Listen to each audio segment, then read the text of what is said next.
नमस्कार दोस्तों, आज का सवाल बहुत ही सीधा है लेकिन प्रैक्टिकल उसका बहुत टेढ़ा है। लाइफ में हर चीज़ ऐसी ही है। थियरी में सब चीज़ आसान है लेकिन जब उसको एक्सपीरियंस करना चाहते हैं तो मुश्किल हो जाती है। सवाल ये है कि आखिर आत्मा हमारी जो कभी मरती नहीं, कभी पैदा नहीं हो सकती, उसने ये शरीर का धारण किया ही क्यों शरीर का रूप लेकर के जीती है, जिसको तकलीफ़ होती है, जो शरीर मरता है। क्या आत्मा इतनी बेवकूफ़ है? सवाल ये है कि अगर सचमुच में हम आत्मा हैं तो हम मर क्यों जाते हैं, ये शरीर क्यों मर जाता है? और सवाल ये है कि मरने के बाद क्या किसी को कांटेक्ट किया जा सकता है? या इसको और बेहतर तरीके से पूछें, जो हमको छोड़ के जा चुके हैं क्या वो अभी भी जिंदा हैं? इसका जवाब स्टार्ट करने से पहले मैं आपको ये बताना चाहता हूँ किन किन लोगों के लिए ये वीडियो नहीं है। ये उन सभी शिष्यों के लिए नहीं है जो किसी गुरु को फॉलो करते हैं, जिनके गुरु उनको समझाते हैं और जिनकी बातें आप एज इट इज़ मान लेते हैं क्योंकि आपको लगता है कि वो सब कुछ जानते हैं, वो एनलाइटेंड गुरुज हैं। अगर आप अपने आप को शिष्यों की श्रेणी में रखते हैं तो ये वीडियो बंद कर दीजिए, मत देखिए, आपके लिए नहीं है। ये उन सभी के लिए नहीं है जो कोई किताब पढ़ के या कहीं से भी इस विश्वास पे पहुंच चुके हैं कि वो आत्मा को जानते हैं, जो अपने आप को प्रेजुडिस्ड तरह देखते हैं। प्रेजुडिस्ड मतलब होता है जो पहले से पूर्वाग्रह के साथ फंसे हुए हैं। मैं भी एक टाइम पर ऐसा था। कोई जानबूझ के नहीं करता, बट हमारे आसपास में इतनी बातें चलती हैं आत्मा को लेकर के, परमात्मा को लेकर के, और इतनी आसानी से हम लोग बातचीत करते हैं कि हमको लगने लगता है कि हम आत्मा को जानते हैं। ये वीडियो उन बच्चों के लिए भी नहीं है जो बच्चे अभी स्ट्रगल कर रहे हैं स्पिरिचुअली। आजकल स्कूल कॉलेज के बच्चे कमाई धमाई करने से पहले, अपनी करियर को आगे बढ़ाने से पहले कुंडलिनी जगाना चाहते हैं ताकि उनकी सारी प्रॉब्लम सॉल्व हो जाए। तो अभी आपके लिए ये वीडियो देखने का टाइम नहीं आया है। अभी आपको आध्यात्मिक रास्ते पे चलने से पहले अपने खुद को इस लायक बनाना है कि आप जब तक जिंदा रहेंगे तब तक अपने पेट में रोटी डाल सकें, अपने सर पे छत रख सकें। ये वीडियो आपके लिए नहीं है। ये उन लोगों के लिए है जिनका माइंड ओपन है, जो सुन सकते हैं बिना यस या बिना नो के, जो बिना बायस हुए इन शब्दों को लें और उसको अपने माइंड में एक्सपेरिमेंट करने के लिए रख सकें। ये उनके लिए है। सबसे पहली बात ये कि आत्मा ने शरीर को पकड़ा क्यों? आत्मा ने शरीर का रूप लेकर के पैदा क्यों हुई? नहीं हुई है। फिलहाल जिस चीज़ को आप एक्सपीरियंस कर रहे हैं वो आत्मा नहीं है, वो शरीर है। और इस शरीर ने आत्मा को पकड़ करके अपने आप को जिंदा रूप में महसूस करना सीख लिया है। जिसको आप सांस बोल रहे हैं, जिसको आप दिल की धड़कन कह रहे हैं, जिसको आप लाइफ कह रहे हैं, वो इस शरीर का है। आत्मा को इन सब की ज़रूरत नहीं पड़ती। ये शरीर आत्मा को ऐसे यूज़ करती है जैसे हम सब खाली जगह का इस्तेमाल करते हैं। जाते हैं और उस जगह को भर देते हैं। एक खाली ज़मीन होती है और उसमें हम अपना घर बना लेते हैं और कहते हैं ये हमारी प्रॉपर्टी है। हमारे घर बनाने से उस जगह में, उस आसमान में कोई बहुत फ़र्क पड़ता नहीं है। खाली जगह एज इट इज़ रहती है। लेकिन हमको एक इल्यूजन पैदा हो जाता है कि जिस कमरे में हम रहते हैं, जिस छत पे हम रहते हैं, वो और उसके आसपास की थोड़ी बहुत जगह हमारी है। इसलिए जब हम कहते हैं कि मेरी आत्मा अमर है तो हम ये भूल जाते हैं कि ये शरीर बेचारा उधार ले रहा है अपनी लाइफ को। इसलिए ये सवाल पूछना बेवकूफ़ी है कि हम आत्मा को एक्सपीरियंस क्यों नहीं कर लेते, या आत्मा शरीर को पकड़ती क्यों है? क्योंकि आत्मा शरीर को नहीं पकड़ती, शरीर आत्मा को पकड़ता है। इससे आपका नेक्स्ट सवाल पैदा होता है, अगर हमारे अंदर में आत्मन है तो उसका अनुभव क्यों नहीं आता, या उसका अनुभव होता कैसा है? उसका अनुभव बहुत बहुत सिंपल होता है। जैसे मैंने आपसे कहा ना, आत्मा आसमान की तरह है, फैली हुई, अनंत। उसमें कोई शोर नहीं होता, कोई स्वाद नहीं होता, कोई आवाज़ नहीं होती, इसलिए उसका एक्सपीरियंस नहीं होता। आत्मा का एक्सपीरियंस हमको इसलिए भी नहीं होता क्योंकि हमारे मन को और हमारी बॉडी को आदत है, कल्पना करने की आदत है, और आत्मा सभी इमेजिनेशंस के पहुंच से बाहर है। जब मैं इमेजिनेशन कहता हूं तो ये मत मानिएगा बच्चों की कहानियाँ या ऐसी कहानियाँ जो दादी सुनाया करती थी। इमेजिनेशन मतलब इस बॉडी की कहानी। आपको पता है ना कि आप इस शरीर में जीते हैं तो एक कहानी के भरोसे जीते हैं, स्टोरीज़ के भरोसे जीते हैं। आपका रिश्ता आपके पड़ोसियों से, आपके भाई बहन से, आपके माता पिता से, ये आपके ब्रेन की एक स्टोरी है। जब तक उस स्टोरी और उसमें से निकलने वाली आवाज़ उसमें से निकलने वाली खुशियाँ, दुख बहुत प्रोमिनेंट होंगे, बहुत ज़्यादा इम्पॉर्टेंट होंगे आपके लिए। जब तक ये कहानी आपके ब्रेन में बजती रहेगी तब तक सिंप्लिसिटी कहाँ से एक्सपीरियंस होगी। ये तो ऐसे ही है जैसे कि आप आसमान को एक्सपीरियंस करना चाहते हैं लेकिन अपने घर के अंदर रह करके, अपने छत के नीचे बैठ करके आसमान को एक्सपीरियंस करना चाहते हैं। ऐसे कैसे पॉसिबल हो पाएगा? तो क्या करें, कैसे होगा आत्मा का अनुभव? इसके लिए आपको ढेर सारे इल्यूजन्स तोड़ने होंगे। माया, ये माया का जाल है। ऐसा कोई इल्यूजन है जिसको आपने पहचाना हो या आपको डाउट हो रहा हो? आज आप आत्मा के बारे में खोज रहे हैं, पूछ रहे हैं क्योंकि आपकी वो स्टोरी को किसी ने रोक दिया। घर में किसी की डेथ हो गई है या आपको अपनी मौत की चिंता हो रही है या आपकी मौत नहीं हो रही है, वो आदमी नहीं मरा है, एक कहानी रुकी है।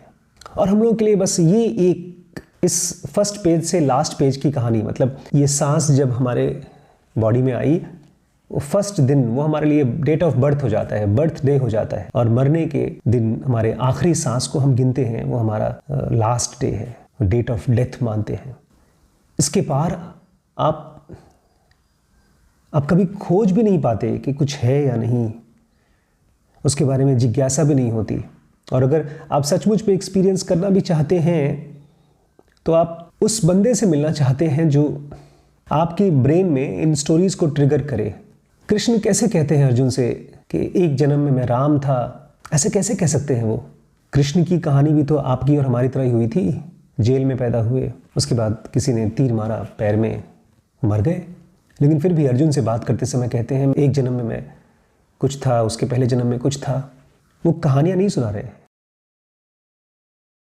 आत्मन हमारे अंदर में एक ऐसी स्टेट है जो एकदम साइलेंट है, एकदम साइलेंट। मरने के बाद भी वो मरती नहीं है। लेकिन जब ये साइलेंट जब मैं बोलता हूं तो आपको क्या लगता है?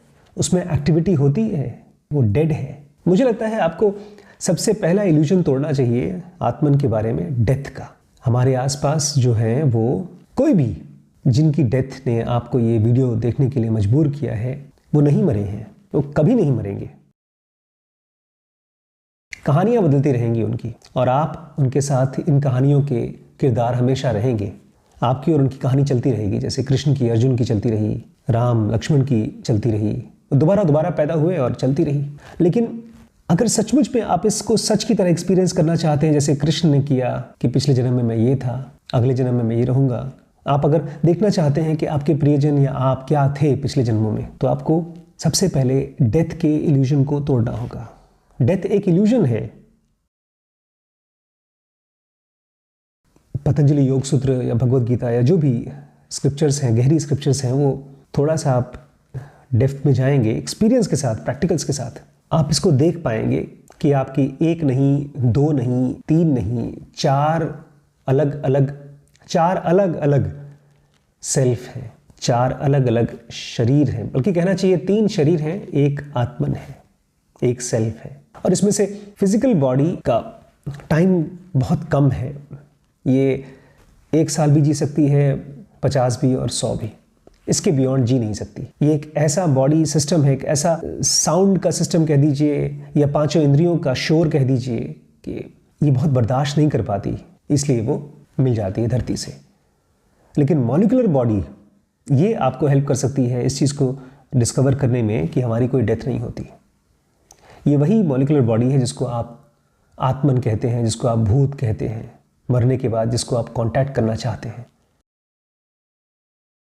हमारी मॉलिक्यूलर बॉडी बेसिकली हमारी पूरी लाइफ की स्टोरीज है। और जब तक आप अपनी मॉलिक्यूलर बॉडी को अपनी फिजिकल बॉडी से अलग देखना नहीं चाहेंगे, एक्सपीरियंस नहीं करना चाहेंगे, उसके लिए काम नहीं करना चाहेंगे, तब तक आप अपनी आत्मन को अप्रोच नहीं कर सकते, क्योंकि आत्मन इन स्टोरीज के बियॉन्ड है। ये मॉलिक्यूलर बॉडी मरने के बाद भी नहीं मरती। अभी आगे के वीडियोस में मैं आपसे शेयर करूंगा किस तरह से मॉलिक्यूलर बॉडी अपनी खुद की दुनिया बनाती है मॉलिक्यूलर वर्ल्ड में।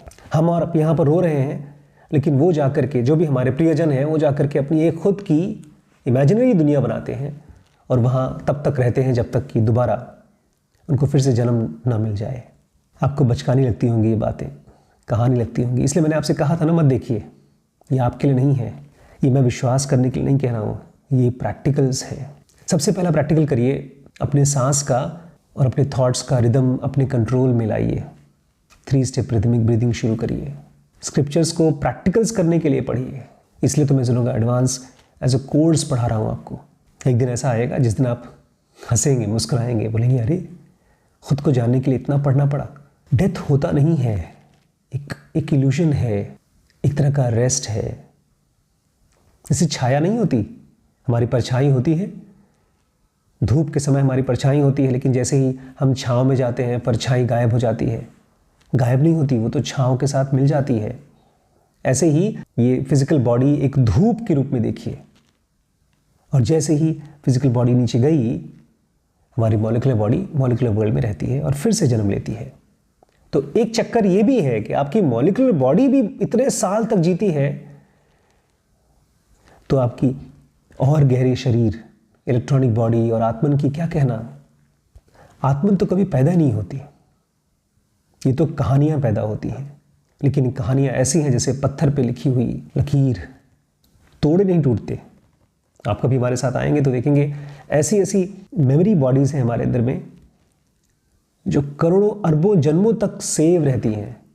उसको डिसॉल्व करना होगा, उसको पिघलाना होगा, तब जाकर के आप अपनी आत्मन को सिंपल तरीके से एक्सपीरियंस कर पाएंगे। ठीक वैसे जैसे रमण ने किया या कृष्ण ने किया। लेकिन उसके लिए काम करना होगा दोस्तों। ये खाली दुखी होने का मामला नहीं है। दुख तो कुछ दिन में ख़त्म हो जाएगा, लेकिन एक ऐसी क्यूरियोसिटी चाहिए, एक ऐसी जिज्ञासा जो कई जन्मों तक जिंदा रहे। क्या आप वो हैं? क्या आपके अंदर में वो फायर है जिसको कभी कहा करते थे, जो अपने घर को जला दे और मेरे साथ हो ले? क्या आप रेडी हैं उसके लिए? अगर हैं तो मैं भी रेडी हूँ आपके लिए। ये व्हाट्सएप है, इस पर कॉन्टैक्ट करिए, शुरू करिए अपनी यात्रा, शुरू करिए खुद को जानने के लिए। क्योंकि जब तक आप खुद को नहीं जानेंगे तब तक आप अपने प्रियजन को नहीं जान सकते, जिनको आप खोज रहे हैं। दुख ने आपकी यात्रा को स्टार्ट किया है, लेकिन बस दुख का इंतज़ार मत करिए, अब शुरू कर दीजिए।